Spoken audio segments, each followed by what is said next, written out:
Hello बच्चों, स्वागत है आप सबका हमारे इस नए लेक्चर में कोऑर्डिनेट ज्योमेट्री के। और बेटा आपको याद होगा कि हम सर्कल्स वाला चैप्टर पढ़ रहे थे और उसमें बच्चों हम रेडिकल एक्सिस का जो कंसेप्ट था वो देखे थे। मैंने आपको बेसिक में जो कुछ पॉइंट्स थे रेडिकल एक्सिस के वो लिखा दिए थे और पोलर वाला बच्चों मैंने आपका पोर्शन कंप्लीट कर दिया था।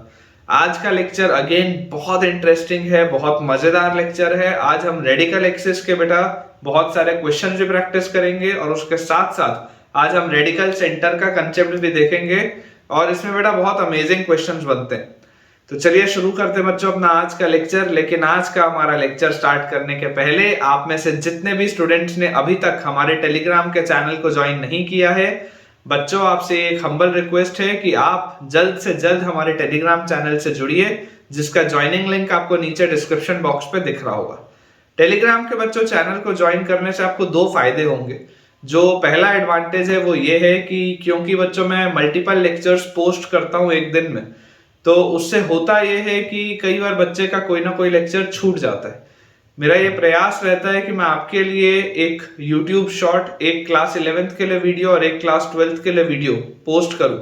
लेकिन फिर भी कई बार बच्चों का कोई लेक्चर छूट जाता है, तो उस चीज से बचने के लिए हमारा टेलीग्राम का चैनल है, जिसमें बच्चों हर समय एक क्रिएटिव भी शेयर होता है। जैसे अगर मान लीजिए किसी भी वक्त मैंने यूट्यूब पे कोई वीडियो पोस्ट किया तो इमीडिएटली उसका एक क्रिएटिव आपके टेलीग्राम चैनल पर भी आएगा, जिससे कि आप सारे बच्चों को जानकारी रहेगी कि कौन से दिन कितने बजे किस टॉपिक पे मैंने एक वीडियो पोस्ट किया है, ताकि आप हमेशा अपडेटेड रहें और अपनी पढ़ाई को और अच्छे एक लेवल पर लेकर जा पाए।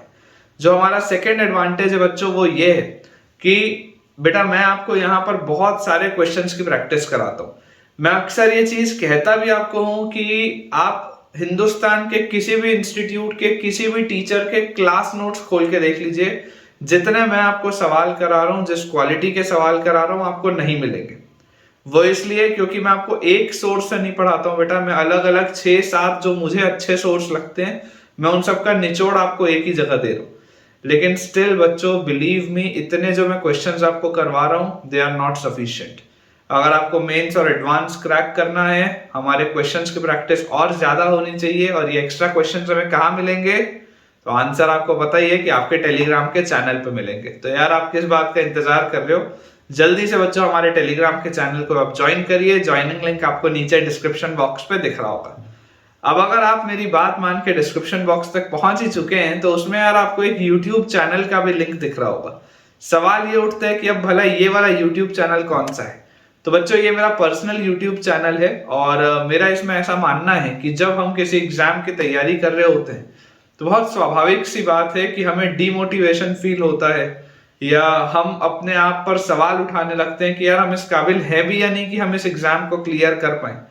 तो आपको इन सारी परिस्थितियों से बाहर निकालने के लिए, आपका मोटिवेशन लेवल वापस बढ़ाने के लिए, आपको बेटा पॉजिटिव माइंडसेट पे लेके आने के लिए ही वो मैंने चैनल बनाया है। और उसमें मेरा पूरा ये प्रयास है कि उसमें जो कंटेंट आएगा वो बच्चों इंस्पिरेशनल कंटेंट होगा और वो ऐसा कंटेंट होगा जो आपकी पूरी फुल एनर्जी में वापस ले आए।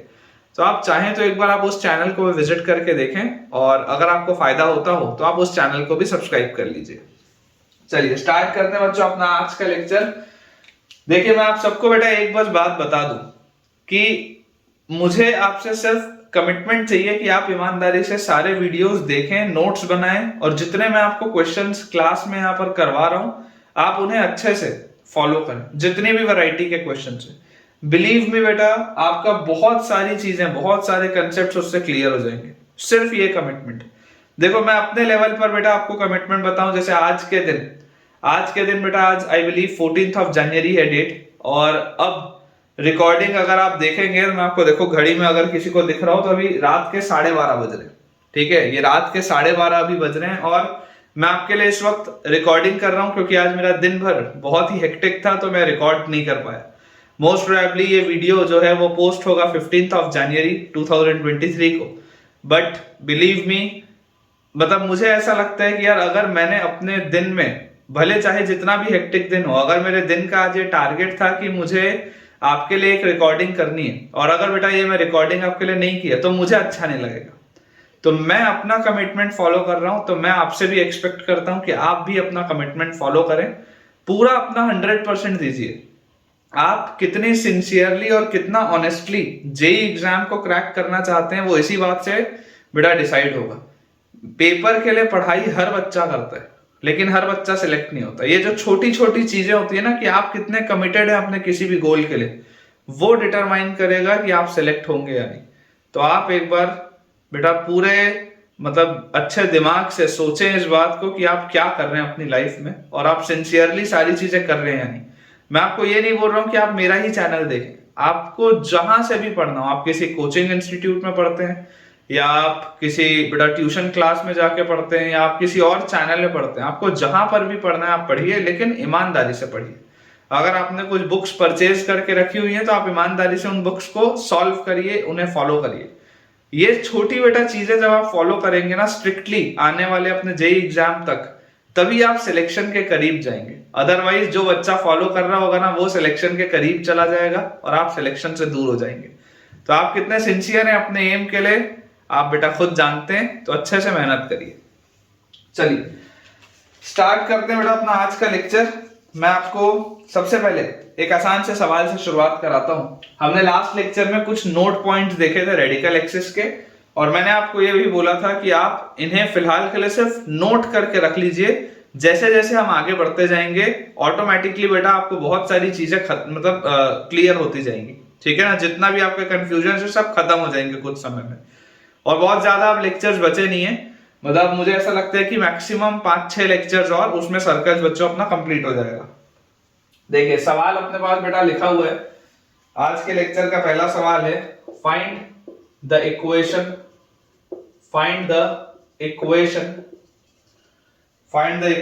Of the radical axis of the circle. Find the equation of the radical axis of the circle x square plus y square. Find the equation of the radical axis of the circle x square plus y square minus 3x minus 4y plus 5 equal to 0.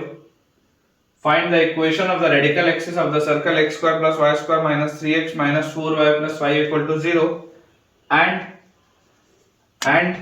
3x square plus 3y square minus 7x minus 8y plus 11 equal to 0। एकदम आसान से बच्चों सवाल से हम शुरू कर रहे हैं। आपको बेसिकली देखिए इसमें क्या करना है, आपको बेटा बताना है रेडिकल एक्सिस का इक्वेशन। अब आप इस बात को समझिए कि देखिए मैंने आपको बेटा एक बात बताई है कि आप अगर इसको मान लीजिए सर्कल S1 मान लें, और इसको अगर बेटा आप सर्कल S2 मान लें, तो मैंने आपको हमेशा ये बात कही है कि सर्कल्स के किसी भी सवाल में आगे बढ़ने के पहले आप सिर्फ एक चीज इंश्योर करिए कि आप x स्क्वायर और y स्क्वायर के कोफिशिएंट को 1 बनाइए। अगर बच्चों आपको इसको 1 बनाना है तो यहां से आपके पास आ जाएगा x square plus y square minus 7/3x minus 8/3y और प्लस 11/3 इक्वल टू 0। ये अपने पास आ जाएगा x square plus y square minus 7/3x minus 8/3y plus 11/3 equal to 0। जैसी बच्चों ये चीज अपने पास आती है तो यार यहां से आप देखो, जैसे आप बच्चों इसको सब्ट्रैक्ट करोगे, रेडिकल एक्सिस क्या होती है, radical axis is s1 minus s2 is equal to 0। Radical axis क्या होता है बच्चों, radical axis is s1 minus s2 is equal to 0। अब जैसे ही हम s1 minus s2 बच्चों करेंगे तो देखिए x स्क्वायर में से x स्क्वायर गया, y स्क्वायर में से y स्क्वायर गया। यहां पर आपके पास लिखा हुआ माइनस 3x, यहां पर लिखा माइनस 7/3x। तो देखो माइनस 3x और माइनस ऑफ माइनस 7/3 मतलब प्लस 7/3x, ठीक है। फिर माइनस 4y और माइनस ऑफ माइनस 8/3 मतलब प्लस 8/3y। फिर प्लस 5 और minus 11/3, this is equal to 0। ये अपने पास देखो बच्चों दिया हुआ है, ठीक है। अब अगर बेटा ये चीज अपने पास लिखी हुई है, सबसे पहले मैं आपको बोलता हूं पूरे को आप 3 से मल्टीप्लाई कर दो तो आ जाएगा minus 9x plus 7x minus 4 into 3 is minus 12y और प्लस 8y और 5 into 3 is plus 15 minus 11 is equal to 0, ठीक है। तो यहां से बच्चों देखो अपने पास क्या आ जाता है, माइनस 2x और यहां पर आ जाएगा माइनस 4y और प्लस 4 इज इक्वल टू 0।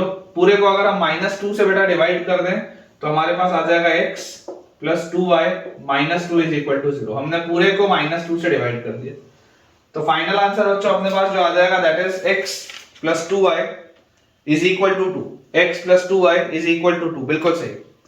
तो बहुत आसान सा सवाल था, पहला सवाल था, और बेसिक आपको रेडिकल एक्सिस क्या होता है वो क्लियर हो गया होगा। सिंपल s1 माइनस s2 से रेडिकल एक्सिस का इक्वेशन आ जाएगा। Radical axis is always a straight line. Note डाल के बेटा एक पॉइंट लिखेंगे, ठीक है, इस पे सवाल बनता है, नोट डाल के लिखेंगे, मैं आपको समझाता भी हूं। इंपॉर्टेंट पॉइंट है, स्टार लगा लेंगे। दिया है अपने पास, if the circle S2 equal to 0, if the circle S2 equal to 0 bisects the circumference,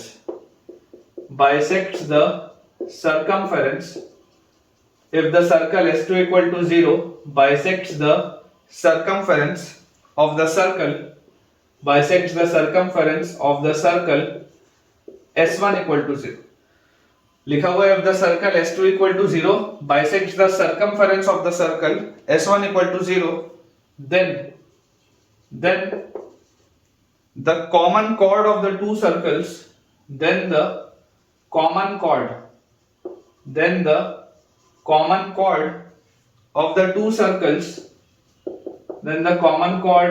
of the two circles, if the circle S2 equal to 0 bisects the circumference of the circle S1 equal to 0, then the common chord of the two circles will be the diameter of the circle, will be the diameter of the circle whose circumference is bisected, whose circumference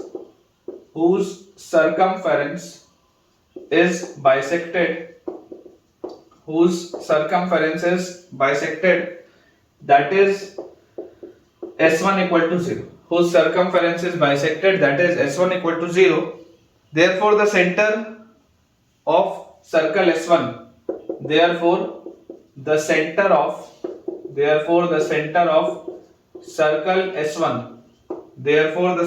circle S1 will satisfy the equation of, therefore the center of circle S1 will satisfy the equation of the common chord. ये अपने पास बच्चों एक statement दिया हुआ है, ठीक है। इसका क्या मतलब है मैं आपको एक्सप्लेन करता हूं, पहले आप इसको नोट कर लीजिए। देखिए अपने पास लिखा है if the circle S2 bisects the circumference of the circle S1, imagine करें आपके पास अगर एक सर्कल है, ठीक है, और ये बेटा आपके पास अगर ये दूसरा सर्कल है इस तरीके से। अब आपको इसमें बेटा बोला जा रहा है कि circle S2, let us say this is circle S2 and let us say this is circle S1. Circle S2 bisects the circumference, मतलब सर्कमफेरेंस का ये जो हिस्सा है और सर्कमफेरेंस का ये जो हिस्सा है ये दोनों सेम है, आपको ऐसा बोला जा रहा है। If the circle S2 bisects the circumference of the circle S1, अगर ये circumference bisect हो गया मतलब बच्चों ये वाला जो आर्क होगा और ये वाला जो आर्क होगा ये दोनों सेम है, ऐसा आपको बोला जा रहा है। Then the common chord of the two circles, अब देखिए इस स्थिति में, इस परिस्थिति में बच्चों जो कॉमन कॉर्ड होता है, मैंने आपको लास्ट लेक्चर में बताया था, जो कॉमन कॉर्ड होता है वो रेडिकल एक्सिस होता है। जब दो सर्कल्स आपस में इंटरसेक्ट करते हैं तो जो कॉमन कॉर्ड आता है that is your radical axis, ठीक है। Then the common chord of the two circles will be the diameter of the circle whose circumference is bisected. जिस सर्कल का सर्कमफेरेंस बाइसेक्ट हुआ होगा उसका बच्चों ये डायमीटर होगा। देखो इसको मैं थोड़ा सा बेटा इसको मैं बेटर बना देता हूं ताकि आपको थोड़ा इसमें फील आए कि किस तरीके का फिगर आपको बना रहा है। इस तरीके का मान लीजिए आपके पास दिया है, ठीक है, ये अपने पास बच्चों सर्कल दिया हुआ, ऐसा कुछ ऐसा अपने पास सर्कल दिया हुआ। तो आपको बोला जा रहा है कि ये जो कॉमन कॉर्ड होगा, ये जो कॉमन कॉर्ड अपने पास आएगा, this common chord will be the diameter of this circle, ठीक है, कॉमन कॉर्ड इसका डायमीटर होगा। Therefore the centre of circle S1, ये जो सर्कल S1 है, जो छोटा वाला बच्चों सर्कल है, इसका जो सेंटर होगा it will satisfy the equation of the common cord. तो ये जो सेंटर होगा वो रेडिकल एक्सिस पे लाई करेगा। इंपॉर्टेंट इस प्रोफाइल में इंपॉर्टेंट क्या है समझना, इंपॉर्टेंट जो अप्रोच होगा, अभी मैं आपको बहुत सारे इस पर बेस सवाल कराऊंगा। अप्रोच क्या होगा, अप्रोच ये होगा कि centre of S1 will satisfy center of S1 will satisfy the radical axis. Center of S1 will satisfy the radical axis और S1 कौन सा है? Circle whose circumference is bisected. Circle whose circumference is bisected. जिस भी circle का circumference bisect हुआ होगा उसका जो सेंटर होगा वो इसके रेडिकल एक्सिस को सेटिस्फाई करेगा। बहुत जबरदस्त कंसेप्ट है, बहुत इंपॉर्टेंट ये प्रोफाइल है, ठीक है। और अब बच्चों अपन क्या करने वाले हैं, अब देखिए अपन बेटा इस पर बेस्ड कुछ सवाल बनाते हैं, ठीक है। इस पर बेस्ड मैं आपको देखिए कुछ क्वेश्चन सॉल्व करवाता हूं। जैसे देखिए बच्चों अपने पास सवाल इसमें लिखा है, find the condition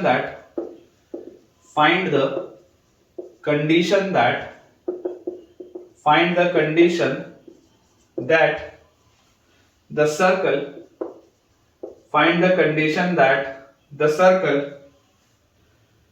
x square plus y square plus 2gx plus 2fy plus c equal to 0. Find the condition that the circle x square plus y square plus 2gx plus 2fy plus c equal to 0 bisects the circumference of the circle bisects the circumference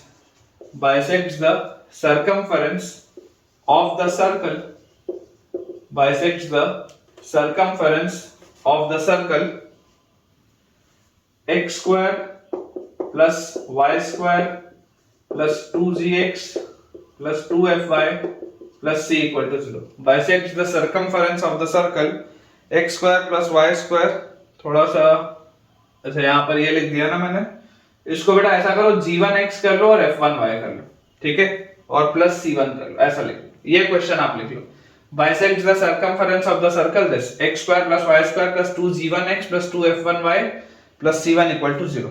ये अपने पास question. आप imagine करिए, आप चलो देखो S1 S2 में confuse नहीं होना है, आपको S1 S2 में कंफ्यूज नहीं होना है। मान लो आप इसको S1 बोलते हो और इसको S2 बोलते हो, ठीक है। हालांकि यहां पर देखो हर जगह 1 लिखा हुआ है तो आप इसको ही बोल लो S1 और इसको आप बोल दो S2, ऐसा आप लिख लो, ठीक है। अब देखो मुझे इसमें क्या बोला जा रहा है, find the condition that the circle this, ये एक सर्कल है, and this circle this S2 this bisects the circumference of the circle. ये जो है ये इसके बेटा सर्कमफेरेंस को बाइसेक्ट करता है, मतलब कि ये वाला हिस्सा और ये वाला हिस्सा सेम, इसके सर्कमफेरेंस को ये बाइसेक्ट करता है। तो इसका मतलब क्या होगा, इसका मतलब बहुत सिंपल सा आएगा हमारे पास कि यार ये वाले का जो अपना बेटा सेंटर आएगा, इसका बच्चों जो आपके पास सेंटर आएगा वो सेंटर किस पर लाया करेगा।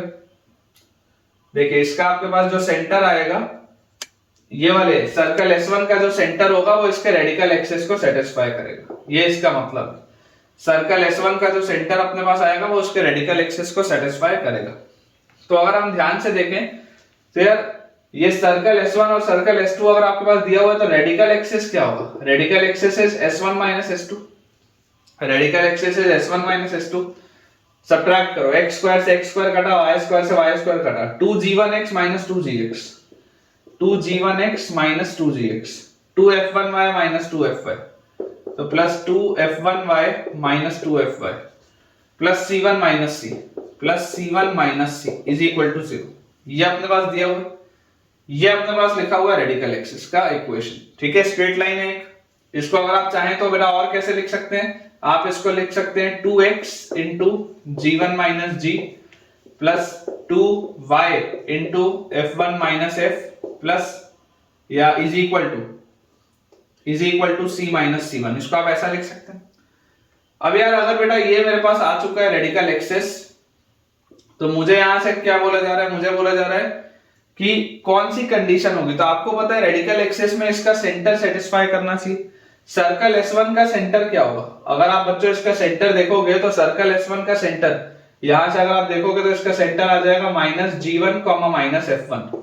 यहां से बच्चों इसका सेंटर आपके पास आ जाएगा -g1, -f1, मतलब कि -g1, -f1 इसको सेटिस्फाई करना चाहिए, -g1, -f1 इसको अगर सेटिस्फाई करना चाहिए तो x की जगह अगर मैं -g1 लिख लूं तो -2g1 into g1 minus g, फिर y की जगह -f1 लिख लो तो -2f1 into F1 minus F is equal to C1 minus sorry is equal to C minus C1। तो ये माइनस को भी अगर हम अंदर ले जाएं तो 2G1 into G minus G1 और plus 2F1 into F minus F1 is equal to C minus C1। ये अपने पास देखो बच्चों आ जाता है, ये अपने पास देखो पूरी की पूरी चीज आती है। ठीक है, तो यहां से अगर आप ध्यान से देखेंगे तो अपने पास आंसर बेटा ये अपना फाइनल आंसर, ये कंडीशन है। देखो इसमें कोई भी वेरिएबल नहीं है, ये आपकी कंडीशन है। अगर आपके पास एक्चुअल सवाल होता तो G, F, G1, F1, C, C1 आपको सब कुछ पता होता, तो ये अपने पास कंडीशन आती। तो final answer will be 2G1 into G minus G1 plus 2F1 into F minus F1 is equal to C minus C1। बिल्कुल सही, बिल्कुल बच्चों ये सही अपन ने सॉल्व किया है और मुझे उम्मीद है कि आपको ये वाला कंसेप्ट जो मैंने आपको बताया है बहुत बढ़िया तरीके से समझ में आ गया होगा।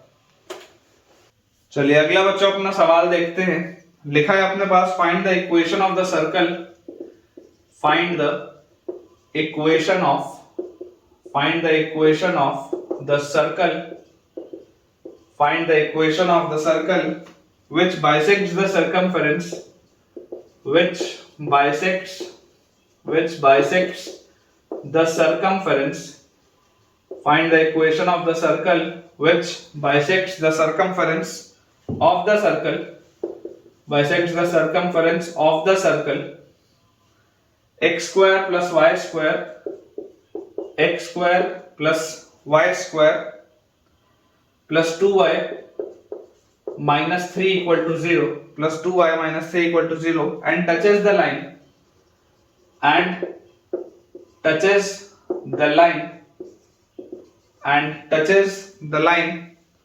y equal to x at origin and touches the line y equal to x at origin।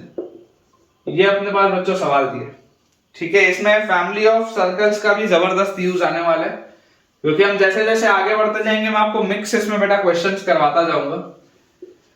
Approach ध्यान से समझिए, क्या बोला जा रहा है, find the equation of the circle which bisects the circumference of the circle this. आप imagine करिए आपके पास एक सर्कल है, late us say this is your circle S1 और ये वाला जो सर्कल है ये किसी सर्कल के सर्कमफेरेंस को बाइसेक्ट करता है। ठीक है, अपन एक सर्कल बना लेते हैं यहाँ पर बच्चों अपन एक सर्कल बना लेते हैं इस तरीके से, तो ये अपने पास इसके सर्कमफेरेंस को बाइसेक्ट कर रहे हैं। ठीक है क्या, ये आपके पास मान लेते हैं this is your circle S2 और सर्कल S2 का बच्चों इक्वेशन हमारे पास दिया हुआ है x square plus y square plus 2y minus 3 equal to 0। ये अपने पास दिया हुआ, बोला जा रहा है find the equation of the circle. आपको इस सर्कल का इक्वेशन बताना है which bisects the circumference of the circle this and touches the line y equal to x at origin। अब यही वाला जो सर्कल है, यही वाला circle y equal to x line को टच करता है ओरिजिन पे। यही वाला बच्चों सर्कल जो है वो y equal to x line को टच करता है ओरिजिन पे। ये भी आपको बोला जा रहा है that this touches the line y equal to x, this is the line y equal to x, या इसको आप बोल सकते हो x minus y equal to 0। इस लाइन को ये ओरिजिन पे टच करता है। अब आप याद करिए, मेरे ख्याल से सर्कल में टाइप 3 था या टाइप 2 था बेटा, मेरे को याद नहीं, मेरे ख्याल से टाइप 3 था। टाइप 3 था कि एक ऐसा सर्कल जो किसी लाइन को एक पॉइंट पे टच करता है, तो उस सर्कल का इक्वेशन हम क्या बोलते थे, फैमिली ऑफ सर्कल से अगर मैं सोचूं, है ना, अभी मैं S1 लिखने का प्रयास कर रहा हूं, S1 को मैं लिखने का प्रयास कर रहा हूं, तो फैमिली ऑफ सर्कल्स का बच्चों जो मेरा कंसेप्ट होता है, फैमिली ऑफ सर्कल्स बोलता है कि फैमिली आती है S plus lambda L equal to 0। Family आती है S plus lambda L equal to 0, जिसमें आप सर्कल को मानते हो पॉइंट सर्कल। आप बच्चों इसमें सर्कल को मानते हो पॉइंट सर्कल, तो S आ जाएगा x square plus y square.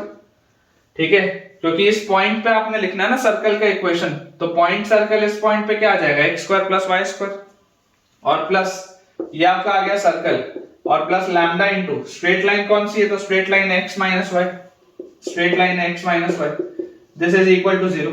ये आपके पास आएगा इक्वेशन ऑफ सर्कल S1। ये जो सर्कल S1 है बच्चों, ये आपके पास उसका इक्वेशन आ जाएगा सर्कल S1 का।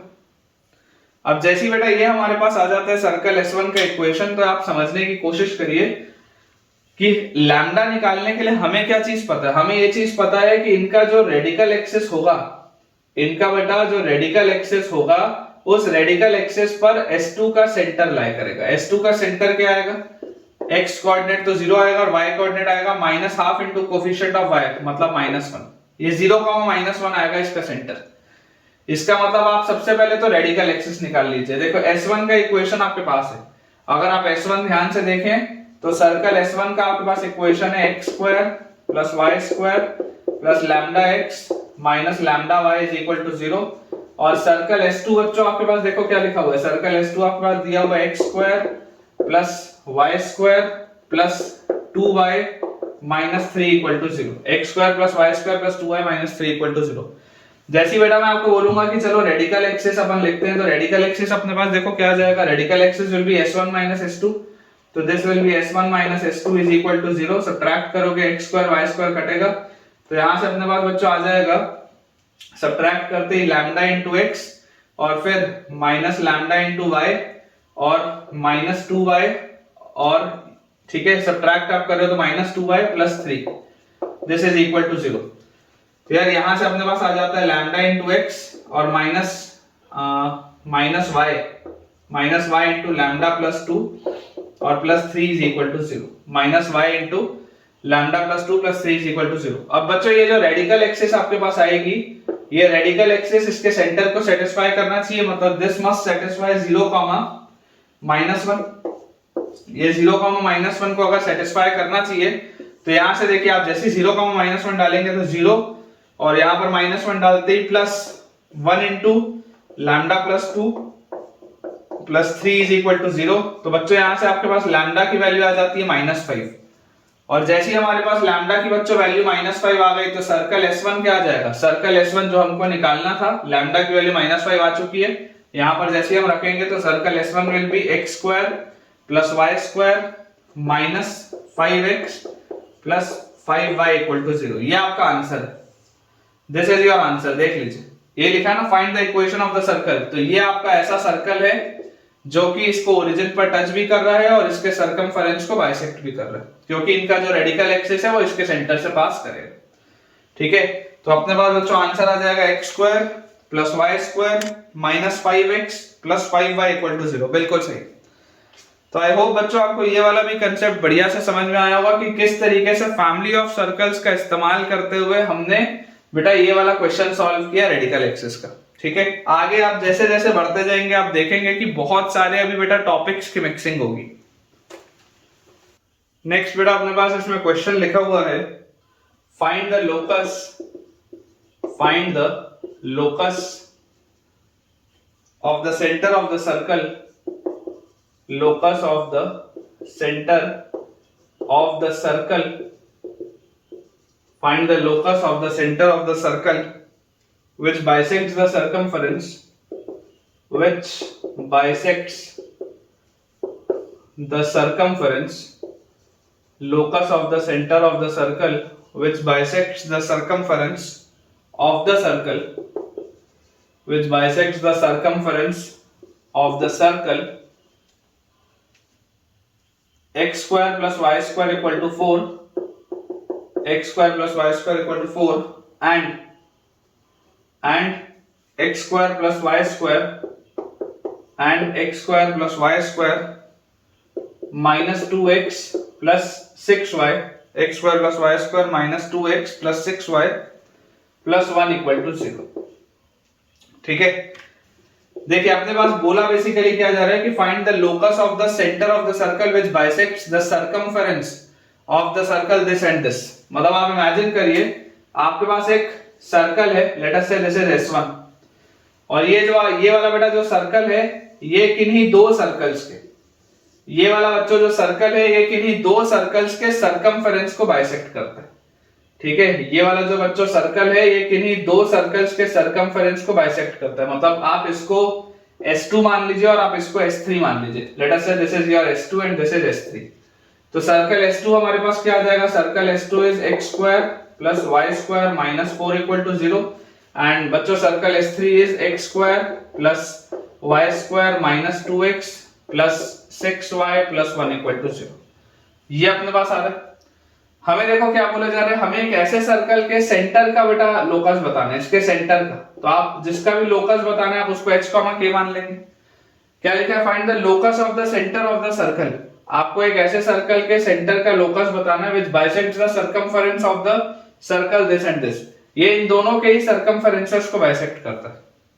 अब यार अगर ये इन दोनों के ही सर्कमफेरेंसेस को बाइसेक्ट करता है, मतलब आप समझिए इसको कि यार इन दोनों का जो ये वाले सर्कल का और ये वाले सर्कल का जो रेडिकल एक्सिस होगा वो इसके सेंटर से पास होगा, ठीक है, और वैसे ये वाले सर्कल का और ये वाले सर्कल का जो रेडिकल एक्सिस होगा वो उसके सेंटर से पास होगा। तो आप इसमें बेटा ऐसा इमेजिन करिए, आप मान लीजिए जैसे अगर मैं इस सर्कल के साथ इसको लूं, ठीक है, तो इनका रेडिकल एक्सिस ये आपके पास होना चाहिए। इसको अपन थोड़ा सा बेटर बना लेते हैं ताकि आपको समझ में आए कि हो क्या रहा है।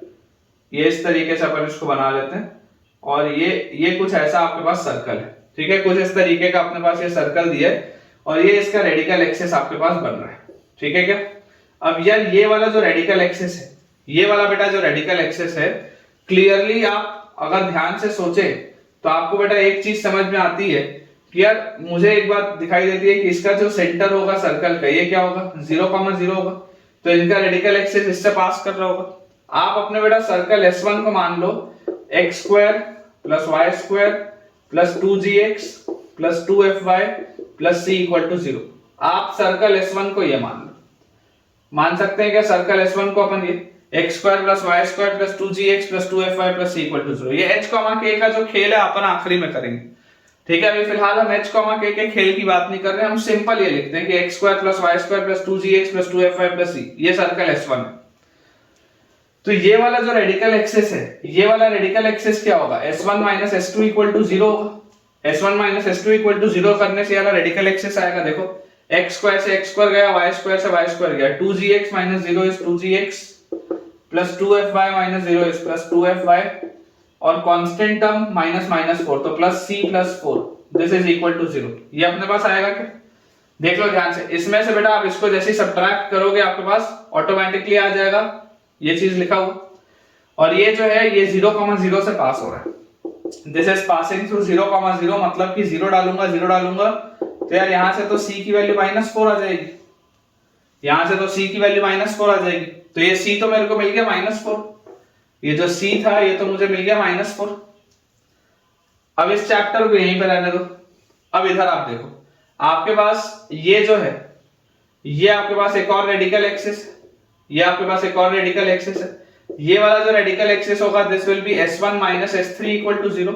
ये सर्कल S1 में से आप जैसे S3 को माइनस करेंगे तो आएगा, सब्ट्रैक्ट करने पे देखो क्या आता है, x² से x² गया, y² से y² गया, 2gx और -2x, तो 2gx + 2x हो जाएगा, 2fy + 6fy, सब्ट्रैक्ट जैसे ही करोगे तो +2fy - 6y हो जाएगा और -4 - 1 मतलब -5, this will be equal to 0। और यार इसका सेंटर क्या है, what is the centre of this circle, तो इसका बच्चा सेंटर आपके पास आ जाएगा -½ into coefficient of x, coefficient of x is -2, -2 into -½ is 1, -½ into coefficient of y मतलब 6 into -½ this is -3, मतलब ये बच्चा अपने पास आ जाएगा 1, -3। तो अगर ये 1, -3 आ रहा है, इसमें अगर मैं इसको सेटिस्फाई कराऊं तो मेरे पास देखिए ये वाला जो रेडिकल एक्सिस है, ये वाला बच्चा जो रेडिकल एक्सिस है मेरे पास, इसका इक्वेशन मेरे पास क्या आ जाएगा, यहां से जो कंडीशन आएगी that will be 2g into 1 + 2 into x, एक सेकंड, अपन ने x की जगह 1 डाला है तो +2 और +2f into y की जगह -3 और -6 into y की जगह -3 और -5 = 0। ये अपने पास आता है, तो इसको फिलहाल यहां से मैं हटा देता हूं ताकि अपने को प्रॉब्लम ना आए। तो यार यहां से देखो आपके पास क्या चीज आ जाएगी, जैसे आपने ये देखा तो यहां से बेटा आपके पास आ रहा है 2g और -6f, ये 2g -6f और 6 और 3 18 आ जाएगा, 18 में से 5 गया तो अपने पास आ जाएगा 13, 13 में 2 ऐड हुआ तो आ जाएगा 15। तो ये अपने पास देखो एक कंडीशन आ रही है, ये अपने पास बच्चों एक कंडीशन आ रही है g और f में। अभी आपको क्लियरली दिखाई दे रहा है कि इसके आगे ये सॉल्वेबल नहीं है, इसके बाद क्या करूं, इसके रेडिकल एक्सिस के साथ सॉल्व किया तो c का वैल्यू निकला -4, यहां पर क्या करूं, अब तो कुछ नहीं बचा सॉल्व करने के लिए। अब आप फाइनली देखो आपसे सवाल में पूछा गया था, आपसे सवाल में पूछा हुआ था लोकस, तो मतलब सेंटर आपका h, k था और हमने सेंटर क्या माना, हमने सेंटर माना -g, -f। अगर मैंने ये इक्वेशन लिया था बच्चों सर्कल का तो मैंने सेंटर ये माना, कायदे से मेरा सेंटर था h, k। इसका मतलब मैं क्या बोल सकता हूं, इसका बेटा मैं आपको मतलब ये बोल सकता हूं कि g की वैल्यू आएगी -h के बराबर और f की वैल्यू आएगी -k के बराबर। देख लो आप ध्यान से, g की वैल्यू -h और f की वैल्यू -k। जैसे आप उठा के इसमें रखोगे तो आपके पास आ जाएगा ये -2h, f की वैल्यू आएगी -k, तो ये अपने पास आ जाएगा +6k और +15 इज इक्वल टू 0। या बच्चों final answer will be 2x - 6y, 2x - 6y -15 is equal to 0। Final answer will be 2x - 6y -15 is equal to 0। This is your answer. ये आपके बच्चों रिक्वायर्ड लोकस है। सो अगेन आई होप, देखिए ये सब अलग अलग वैरायटीज है, आप देख पा रहे होंगे कि ये सारी डिफरेंट वैरायटी के क्वेश्चंस हैं। तो जितना ज्यादा आप प्रैक्टिस करेंगे उतना ज्यादा आप बेटा फैमिलियर होंगे अलग अलग वैरायटीज के साथ, और उतना ही आपका कॉन्फिडेंस लेवल इंक्रीज होगा। ठीक है, तो ये सवाल आपको कैसा लगा मुझे कमेंट्स में शेयर करना बिल्कुल भी ना भूलें। नेक्स्ट बच्चों अपने पास इसमें सवाल लिखा हुआ है, show that the equation of the straight line, show that the equation of the straight line meeting the circle show that the equation of the straight line meeting the circle x square plus y square equal to a square, meeting the circle x square plus y square equal to a square in 2 points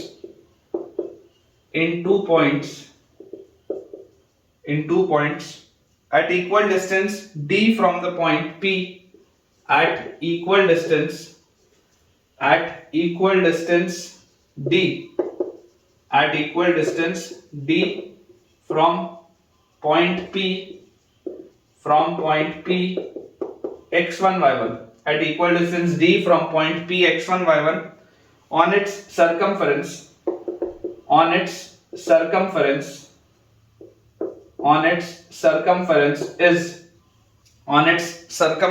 is xx1 plus yy1 minus a square plus d square by 2 is equal to 0। ठीक है, ये अपने पास बेटा देखो सवाल लिखा है, मैं आपको एक बार दोबारा समझाता हूं क्वेश्चन बोलना क्या चाह रहा है। दिया है अपने पास, show that the equation of the straight line meeting the circle this. आपके पास एक सर्कल है which is x square plus y square equal to a square. ठीक है, ये अपने पास एक सर्कल दिया है। Show that the equation of the straight line meeting the circle this in 2 points at equal distance d from point P x1 y1 on its circumference. ठीक है, इस पर बेटा आपको ये पॉइंट P है इसके सर्कमफेरेंस पे व्हिच इज x1 y1, और इससे इक्वल डिस्टेंस d पर आपके पास 2 पॉइंट्स, इससे इक्वल डिस्टेंस d पर आपके पास 2 points. There are 2 points located on the circumference at equal distance d from the point P। वापस पढ़ो, देखो, show that the equation of the straight line meeting the circle this in 2 points at equal distance d from point P on its circumference, है ना। ये आपके पास बेटा दिया हुआ है स्ट्रेट लाइंस, ये आपकी स्ट्रेट लाइन। तो equation of the straight line ये होगा, equation of the straight line, ये वाला जो स्ट्रेट लाइन अपने पास लिखा है, इस स्ट्रेट लाइन का इक्वेशन जो होगा, इस स्ट्रेट लाइन का इक्वेशन ये होगा। ये आपके पास सवाल है। अब अगर आप लॉजिकली बच्चों इसको सोचें तो बहुत ही आसानी से आप इस सवाल को सॉल्व कर सकते हैं। मैं आपको बेटा बोलता हूं कि आप ऐसा करिए, आप एक ऐसा सर्कल बेटा बनाइए, आप एक ऐसा सर्कल बनाइए जिसका रेडियस d हो और जिसका सेंटर P हो। आप क्या करिए, ड्रॉ अ सर्कल। मैं आपको अप्रोच बता देता हूं, पहले मैं अपन यहां पे अप्रोच लिख लेते हैं। ठीक है, अप्रोच अपने पास आ जाएगा, draw a circle with centre P and radius d, जिसका सेंटर P हो और जिसका रेडियस d हो। इससे फायदा क्या होगा यार, मैं आपको ये बोलता हूं कि इससे फायदा अपने को बच्चों ये आएगा कि यहां से देखो आपके पास ये एक सर्कल मैं मान लो बना रहा हूं, ये डॉटेड बेटा जो मैं बना रहा हूं फिगर। ठीक है, दिस इज अ सर्कल, देखिए दिस इज अ सर्कल। ये एक आपके पास ऐसा हमने बच्चों सर्कल बनाया है। इस सर्कल की खास बात क्या है, इस सर्कल की खास बात ये है कि इसका सेंटर जो है, इसका सेंटर है पॉइंट P पे, और इसका रेडियस क्या है, इसका रेडियस है d। तो आपके पास इस सर्कल का इक्वेशन क्या आ जाएगा, इक्वेशन ऑफ सर्कल हमारे पास आ जाएगा x माइनस x1 का square plus y minus y1 का square is equal to radius का स्क्वायर मतलब d स्क्वायर। ये आपके पास आएगा इक्वेशन। देखिए अगर आप ध्यान से ऑब्जर्व करें तो यार ये जो अपने को ये वाली बेटा जो लाइन दिख रही है, ये वाला लाइन आपका रेडिकल एक्सिस हो जाएगा। तो अगर ये रेडिकल एक्सिस हो रहा है, क्योंकि देखो ये एक सर्कल है, दूसरा सर्कल है, दोनों के इंटरसेक्शन से पास होने वाली लाइन, तो आपके पास एक सर्कल का इक्वेशन है, दूसरे सर्कल का भी इक्वेशन दिया हुआ है, तो सिंपली माइनस करके सॉल्व हो जाएगा। तो यार यहां से आपके पास देखो ये इक्वेशन क्या दिया हुआ है, x square plus y square minus 2x x1 minus 2y y1 और plus x1 square plus y1 square minus d square equal to 0। ये अपने पास दिए, ठीक है। This is your circle, this is one of the circle. और एक circle आपके पास क्या दिया हुआ है, एक सर्कल आपके पास जैसे मान लो ये सर्कल था S1 और ये बड़ा सर्कल आपने बनाया S2। Let us say this is S2 and this is S1। S1 हमारे पास क्या दिया हुआ है, S1 is x square plus y square minus a square is equal to 0। ये अपने पास दिया है। मैं बोलता हूँ सब्ट्रैक्ट कर लो। जैसे आप इसको बच्चों सब्ट्रैक्ट करोगे, सब्ट्रैक्ट कर दिया आपके पास क्या आएगा, देखो रेडिकल एक्सिस आपको बताना है, ठीक है। तो radical axis is s1 minus s2 is equal to 0। यहां से जैसे करेंगे x स्क्वायर से x स्क्वायर गया, y स्क्वायर से y स्क्वायर गया, फिर 0 से ये कटेगा तो 2x x1, फिर 0 से ये कटेगा तो प्लस 2y y1, और फिर 0 से बेटा ये कटेगा या माइनस a स्क्वायर से उसको काट लो तो minus a square minus x1 square minus y1 square और plus d square is equal to 0। ये अपने पास आ जाएगा। अब यार एक चीज समझो कि ये जो पॉइंट P था x1 y1, ये x1 y1 इस सर्कल पर लाई कर रहा था, तो ऑल्सो आप क्या बोल सकते हो, also x1 square plus y1 square will be equal to a square, क्योंकि x1 y1 इसी पर लाई कर रहा है।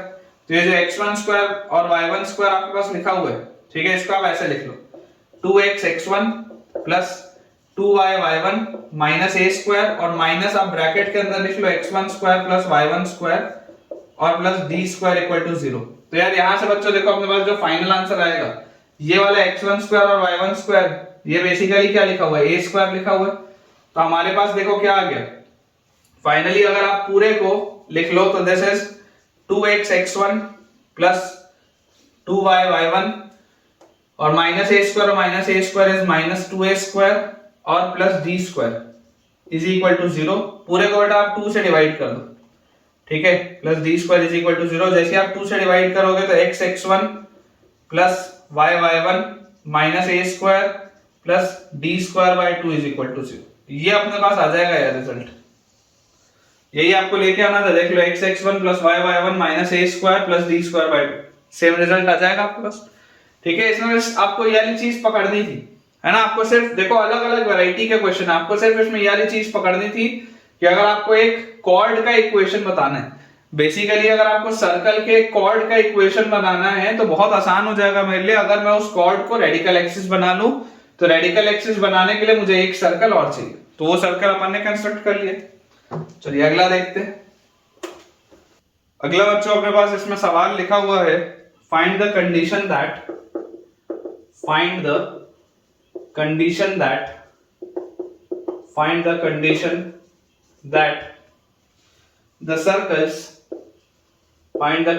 that the circles x square plus y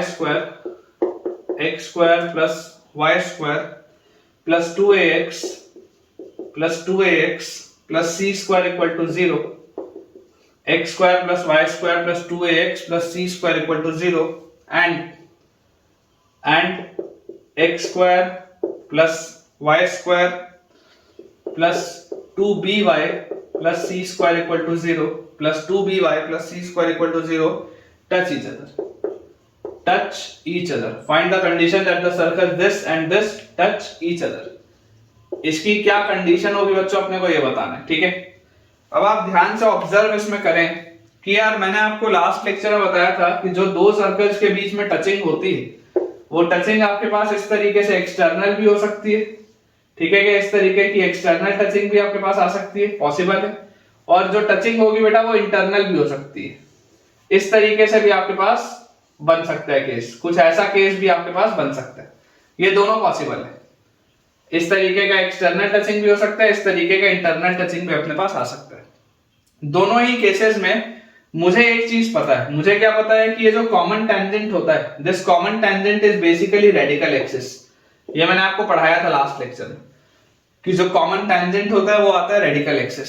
आप मान लो late us say this is circle S1, this is circle S2। तो यार सबसे पहले तो बताओ रेडिकल एक्सिस होगी क्या? Radical axis will be S1 - S2 is equal to 0।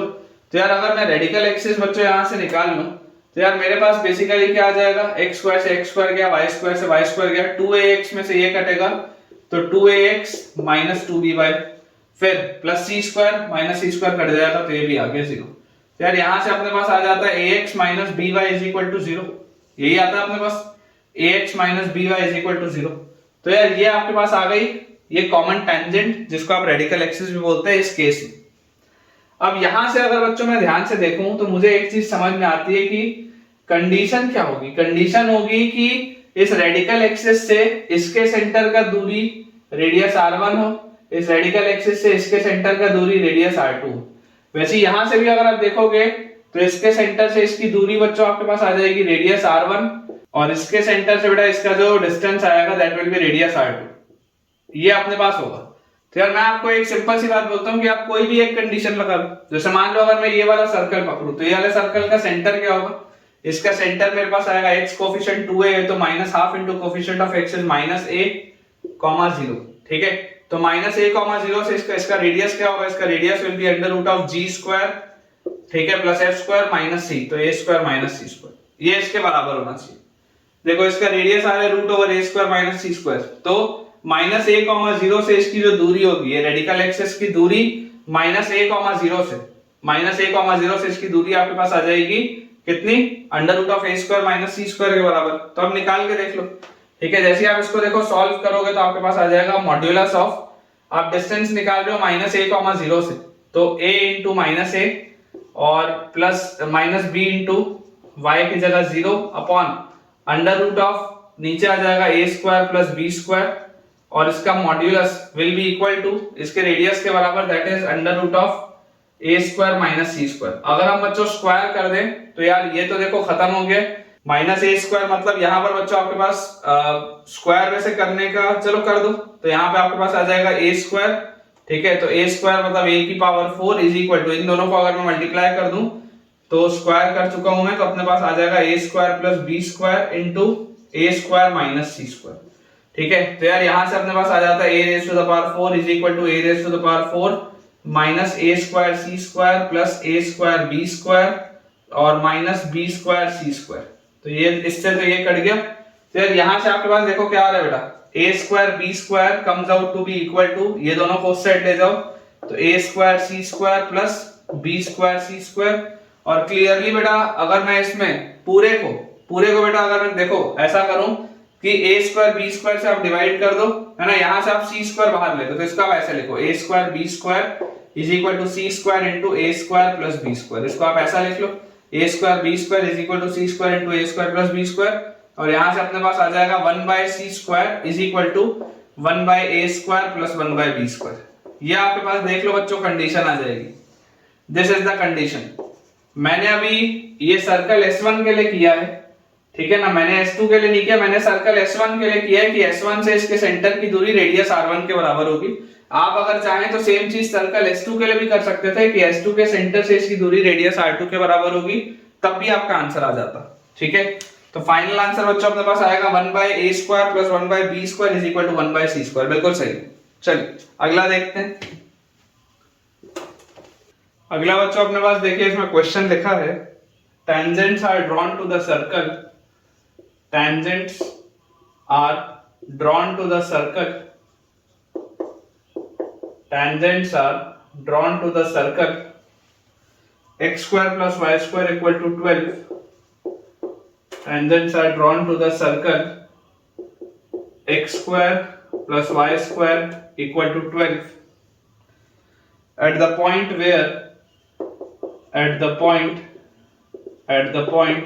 where tangents are drawn to the circle x² plus y² equal to 12 at the point where it is met by the circle,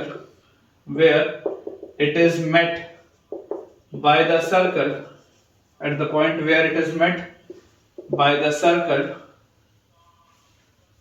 x square plus y square, it is met by the circle x square plus y square minus 5x plus 3y minus 5x plus 3y minus 2 equal to 0, where it is met by the circle this. Find the point of intersection of the tangents. Find the point, simple सा सवाल है बेटा. Find the point of intersection. Find the point of intersection. Find the point of intersection of tangents. देखिए बहुत आसान सा ये सवाल है, डिफिकल्टी बच्चों बिल्कुल भी आपको नहीं आनी चाहिए. सबसे पहले देखिए पूरा खेल है फिगर बनाने का. अगर आप ध्यान से इसका फिगर ऑब्जर्व करें तो आपको क्या बोला जा रहा है, tangents are drawn to the circle this at the point where it is met by the circle this.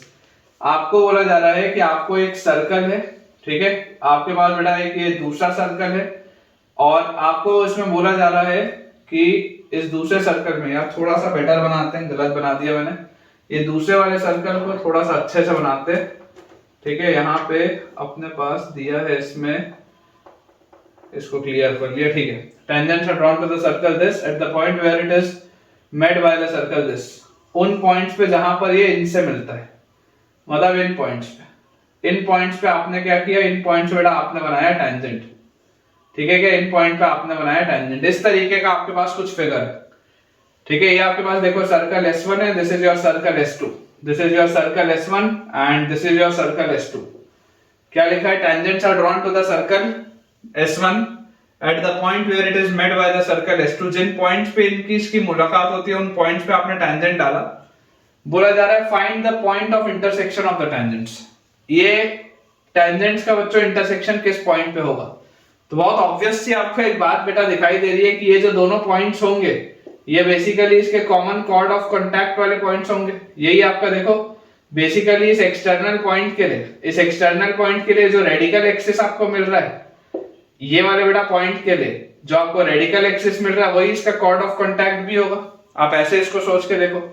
Finally देखो ये जिस पॉइंट पे मिल रहे हैं, अगर आप उसको x1 y1 मानते हो, ये बच्चों जिस पॉइंट पे मिल रहे हैं अगर आप इसको x1 y1 मानते हो, तो मैं आपको बोलता हूं कि सबसे पहले देखो सर्कल S1 है, सर्कल S2 है. S1 minus S2 will be your radical axis, ठीक है ना. S1 minus S2 equal to 0 will be your radical axis. तो आप ऐसा करो, सब्ट्रैक्ट करो, इनको आपस में सब्ट्रैक्ट करो, ठीक है. तो जैसे x स्क्वायर से x स्क्वायर गया, y स्क्वायर से y स्क्वायर गया, फिर यहाँ 0 है, वहां माइनस 5x, तो आ जाएगा 5x. फिर 0 है प्लस 3y है तो माइनस 3y, और यहाँ पर बेटा 12 है और ये माइनस 2 उधर जाएगा तो प्लस 2 है, तो 12 माइनस 2 इज 10, तो दिस इज इक्वल टू 10. ये अपने पास आता है रेडिकल एक्सिस का इक्वेशन, ठीक है. अब अगर बच्चों ये रेडिकल एक्सिस का इक्वेशन आ रहा है तो clearly radical axis is chord of contact also. Radical axis जो है वो कॉर्ड ऑफ कांटेक्ट भी, और कॉर्ड ऑफ कांटेक्ट किसके रिस्पेक्ट में, chord of contact for point x1 y1 with respect to circle S1. Chord of contact of point x1 y1 with respect to circle S1. तो chord of contact का equation क्या होता है, cord of contact का equation बच्चों अपने पास आता है t इक्वल टू 0. मतलब अगर आप x1 y1 इसमें डालेंगे S1 में, तो आपके पास ये आ जाना चाहिए x1 plus y1 is equal to 12. ये आपके पास आना चाहिए. तो यार ये दोनों का इक्वेशन सेम है, इसका मतलब मुझे बोला जा रहा है x1 plus y1 equal to 12 और 5x minus 3y equal to 10. ये सेम अगर होगा तो this implies x1 by 5 will be equal to y1 by minus 3 will be equal to 12 by 10. तो यार यहाँ से आपके पास x1 की वैल्यू क्या आएगी, x1 will be 12 into 5 by 10, तो ये आ जाता है 6, and y1 will be equal to 12 into minus 3, 12 into minus 3 by 10. तो मतलब ये अपने पास आ जाएगा minus 36 by 10, जिसको आप बोल सकते हैं minus 18 by 5. इसका आंसर बच्चों अपने पास ये जो आएगा x1 y1 point of intersection of the tangents, final answer हमारे पास आ जाएगा यहाँ से 6, minus 18 by 5. फाइनल आंसर बच्चों अपने पास जो आ जाएगा यहाँ say that will be 6, minus 18 by 5. बिल्कुल सही.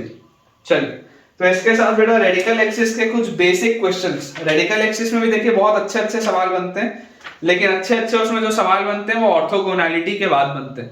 मैंने आपको लास्ट लेक्चर में एक जो मैं आपको बेटा 10 पॉइंट लिखाया था नोट के, उसमें एक पॉइंट था ऑर्थोगोनल वाला भी, और ऑर्थोगोनल वाला जो पॉइंट है वो बेसिकली अपना अगले लेक्चर में आएगा. तो रेडिकल एक्सिस के जो अच्छे सवाल होंगे वो अगले लेक्चर के बाद बनना स्टार्ट होंगे। ये हमने अभी जितने सवाल किए रेडिकल एक्सिस के, ये बेसिक क्वेश्चंस थे और ये बच्चों आपके पास इस तरीके के सवाल थे जिनसे कि आपको एक क्लैरिटी आ जाती है कि देखिए सवाल अप्रोच क्या मांगता है और किस तरीके से आपको सवाल को सॉल्व करना होता है। तो चलिए अपन बेटा इसको स्टार्ट करते हैं हम रेडिकल एक्सिस को कंप्लीट करके रेडिकल सेंटर। नेक्स्ट बच्चों अपन हेडिंग डालेंगे रेडिकल सेंटर। अगली हेडिंग अपने पास आएगी रेडिकल सेंटर। इंपॉर्टेंट है ये भी, याद करिए। देखिए बेटा मैंने आपको लास्ट लेक्चर में जब मैं आपको नोट पॉइंट्स लिखा रहा था उसमें मैंने आपको एक पॉइंट लिखाया था कि अगर हम 3 सर्कल्स लें और अगर हम उसमें पेयर वाइज रेडिकल एक्सिस डालें तो जो रेडिकल एक्सिस होती है वो एक कॉमन पॉइंट पे जाके मीट करती है। वो वाला जो कॉमन पॉइंट होता है that is the radical centre. याद करिए मैंने आपको लास्ट लेक्चर में एक इस तरीके का फिगर बनवाया था ना कि अगर हमारे पास 3 सर्कल्स हैं तो इनका अगर आप रेडिकल एक्सिस बनाएंगे तो ये रेडिकल एक्सिस जिस पॉइंट पे मिलता है this point is your radical centre. ठीक है, तो आप सबसे पहले बेटा स्टेटमेंट लिख लीजिए कि द रेडिकल सेंटर, जिसको मैं आरसी बोलूंगा, शॉर्ट फॉर्म में इसको अपन आरसी बोल लेंगे। The radical centre of these circles, the radical centre of the 3 circles, the radical center of the 3 circles is the point of intersection, is the point of intersection. The radical center of the 3 circles is the point of intersection of the radical axis of the radical axis RA of the radical axis of the circles, radical axis of the circles taken pairwise, taken pairwise। ठीक है, और इसको आप और क्या बोल सकते हैं, और it is the point from which, or it is the point, it is the point from which, or it is the point from which the length of tangent on the 3 circle is equal. It is the point from which the length of tangent, or it is the point from which the length of tangent on the 3 circles, on the 3 circles is equal। ठीक है क्या, ये अपने पास बच्चों point है। It is the point from which the length of tangent on the 3 circle is equal। ये वाला बेटा जो पॉइंट होता है दिस इज रेडिकल सेंटर। देखिए क्या लिखा है, radical centre of the 3 circles is the point of intersection of the radical axis of the circles taken pairwise. ये जो रेडिकल एक्सिस होती है इन सर्कल्स की, लेट अस से बेटा अगर आपके पास ये सर्कल S1 है, ये सर्कल S2 है, ये सर्कल S3 है, ये अपने पास है रेडिकल एक्सिस 1 और 2 का, ये अपने पास है रेडिकल एक्सिस 2 और 3 का, ये अपने पास है रेडिकल एक्सिस 1 और 3 का। ठीक है, तो ये बेटा आपके पास जो रेडिकल एक्सिस जिन पॉइंट पे मिलेंगे this will be your radical centre. और रेडिकल सेंटर की खास बात क्या होती है कि रेडिकल सेंटर से अगर आप टेंजेंट ड्रॉ करेंगे इन सर्कल्स पे, रेडिकल सेंटर से बच्चों अगर आप टेंजेंट ड्रॉ करेंगे इन सर्कल पे तो टेंजेंट्स का लेंथ सेम होगा।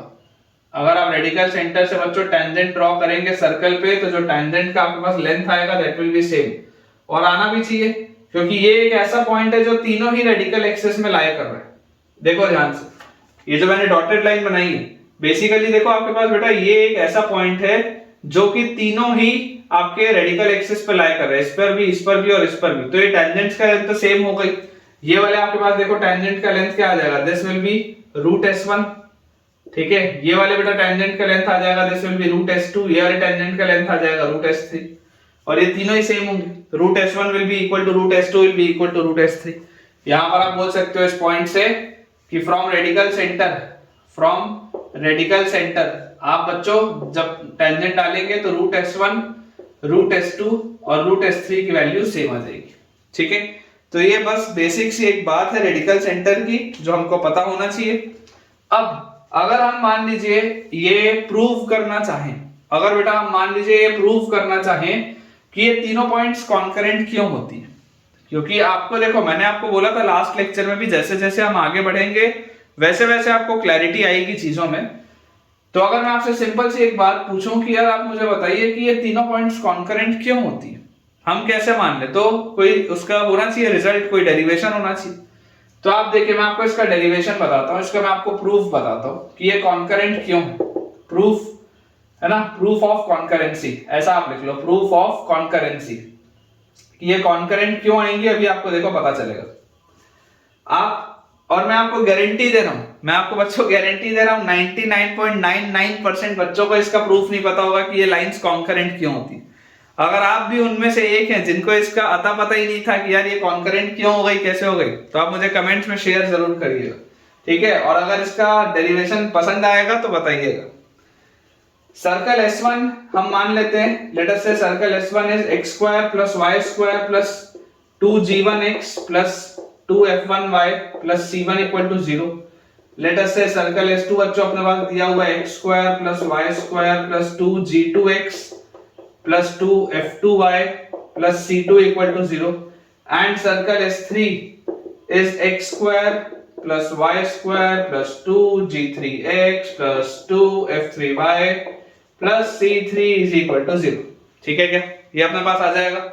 अब जैसे ही हमने इतनी मेहनत करके इतने बड़े बड़े इक्वेशन लिख लिए, तो यहां से बेटा देखो रेडिकल एक्सिस अपने पास क्या आएगा, 1 और 2 का रेडिकल एक्सिस ऑफ 1 और 2 क्या आ जाएगा, देखो जैसे आप इसको सब्ट्रैक्ट करोगे तो आपके पास आएगा यहां से 2g1 - 2g2 * x, देख लो ध्यान से, 2g1 - 2g2 * x plus 2f1 - 2f2 * y, 2f1 - 2f2 * y, ये अपने पास आ जाएगा यहां से, और plus c1 - c2 plus c1 - c2 = 0। ये अपने पास आ गया radical axis of 1 and 2। Radical axis of 2 and 3 will be 2g2 - 2g3 * x plus 2f2 - 2f3 * y plus c2 - c3 = 0। और radical axis of 1 and 3 will be 2g1 - 2g3 * x plus 2f1 - 2f3 * y और plus 2f1 - 2f3 * y और plus c1 - c3 = 0। Symmetric आएंगी relations आपके पास। अब अगर आप चाहते हैं कि ये तीन लाइंस कॉन्करेंट हो, याद करिए स्ट्रेट लाइन में बच्चों आपने पॉइंट ऑफ कॉन्करेंसी पढ़ा है कि कॉन्करेंसी की कंडीशन क्या होती है। If the three lines are concurrent, if the three lines are concurrent, note डाल के लिख लो इफ, है ना, ये स्ट्रेट लाइन में भी अपन ने पढ़ा है, यहां पे मैं स्ट्रेट लाइन भी लिख देता हूं बगल में। If three lines are concurrent, if the three lines are concurrent then determinant of their coefficients, then determinant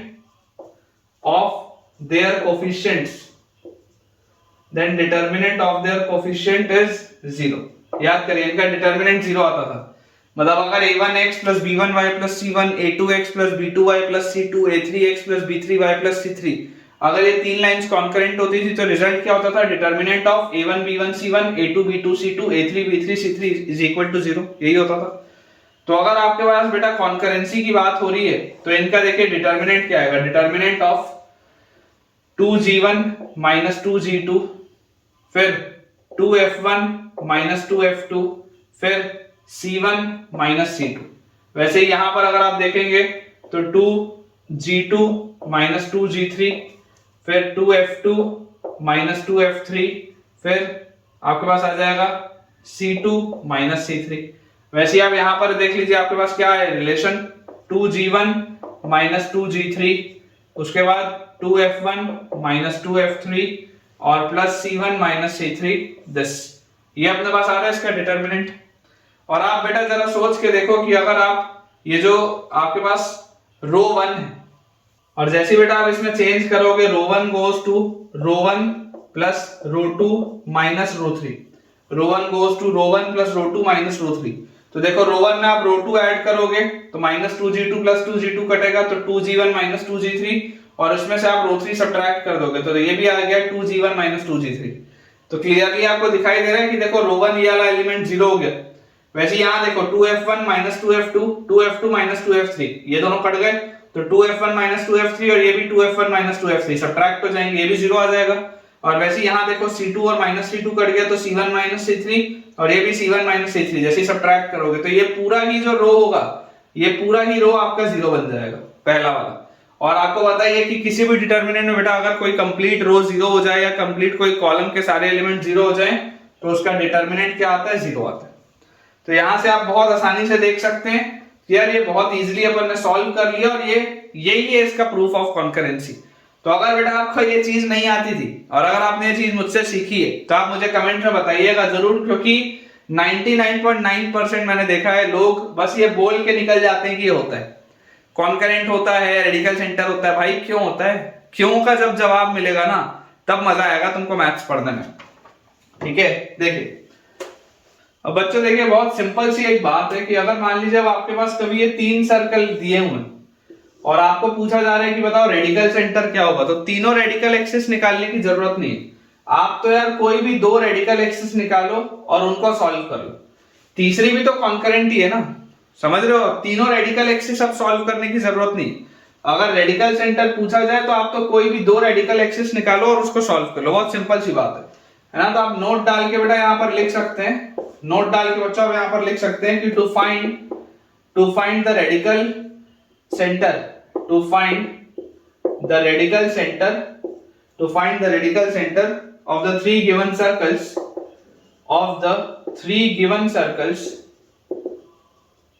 to find the radical center of the 3 given circles, solve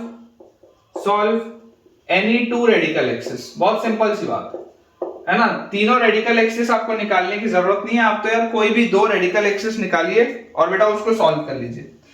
तो देखिए बेटा आज का लेक्चर एंड करने के पहले मैं आपको एक छोटा सा सवाल कराता हूं रेडिकल सेंटर का, फिर अपन अपना आज का लेक्चर एंड करेंगे। क्वेश्चन अपने पास दिया हुआ है कि find the radical centre of the 3 circles,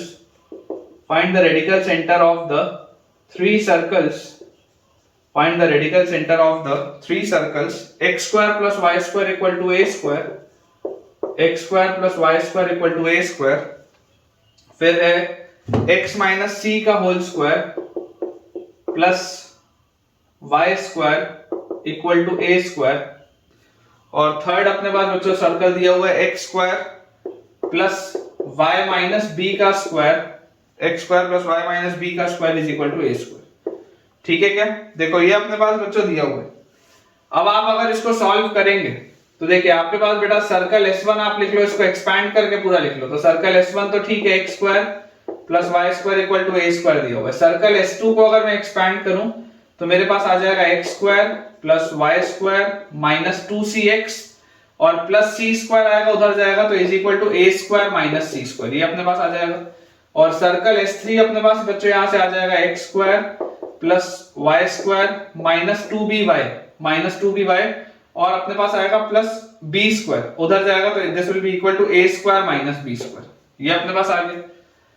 अब यार मैं आपको बोलता हूं कि अगर आप इन दोनों को मान लो सॉल्व करके इनका रेडिकल एक्सिस निकालो तो x स्क्वायर से x स्क्वायर गया, y स्क्वायर से y स्क्वायर गया, 0 से ये कटा तो आपके पास आया 2cx और फिर इक्वल टू a स्क्वायर से ये a स्क्वायर कटा और 0 से ये कटा तो प्लस c स्क्वायर, तो ये अपने पास आ जाएगा। और अगर मैं इन दोनों को सॉल्व करूं तो यहां से देखो अब ऑब्वियसली c की वैल्यू यार आप बोलोगे नहीं क्योंकि 0 नहीं हो सकती c की वैल्यू, अगर c की वैल्यू 0 हुई तो ये दोनों इक्वेशन सेम हो जाएंगे। तो अगर c की वैल्यू 0 नहीं है तो यार यहां से देखो आपके पास x की वैल्यू आ जाती है c/2, x की वैल्यू आपके पास आ जाती है c/2। अगर मैं इन दोनों को सॉल्व करता हूं x स्क्वायर से x स्क्वायर गया, y स्क्वायर से y स्क्वायर गया, माइनस 2cx और माइनस 2by, तो this will B 2by minus 2cx और is equal to a square से a स्क्वायर गया माइनस c स्क्वायर और प्लस b स्क्वायर, तो this will be b square minus c square. तो यहां से बच्चों अपने पास आ जाता है 2 into b into y minus 2 into c into x की जगह अपने पास आ रहेगा c/2 is equal to b square minus c square. तो अपने पास बच्चों यहां से आ जाएगा रिजल्ट 2by और ये 2 से ये 2 गया तो this is minus c square, 2by minus c square is equal to b square minus c square, minus c square से माइनस c स्क्वायर गया तो 2by की वैल्यू आ जा रही है b स्क्वायर। क्लियरली b की वैल्यू देखो 0 नहीं हो सकती, अदरवाइज ये दोनों इक्वेशन सेम हो जाएंगे, तो एक b से एक b गया तो y की वैल्यू अपने पास आ जाती है b/2। ठीक है क्या, तो बेटा रेडिकल सेंटर आपके पास जो आएगा, coordinates of radical centre will be c/2, b/2. Coordinates of radical centre will be c/2, b/2. ठीक है क्या? ये अपने पास बच्चों रिजल्ट आ जाएगा। सो ठीक है बच्चों, विद दिस हम अपने आज के लेक्चर के एंड पे पहुंच चुके हैं और मुझे पूरी उम्मीद है कि आपको आज का लेक्चर बहुत बढ़िया तरीके से समझ में आया होगा, खास तौर पे रेडिकल सेंटर का कंसेप्ट और किस तरीके से रेडिकल एक्सिस के वैरायटीज बनती है क्वेश्चन की। अगर आपको आज का लेक्चर अच्छा लगा है तो आज के वीडियो को जरूर लाइक करें, चैनल को बच्चों आप सब्सक्राइब करें और दोस्तों के साथ इस चैनल को रेफर करें और इस वीडियो को भी रेफर करें ताकि उनको भी ये सारे कंसेप्ट पता चलें और उनकी भी पढ़ाई बहुत बढ़िया तरीके से हो पाए। Thank you.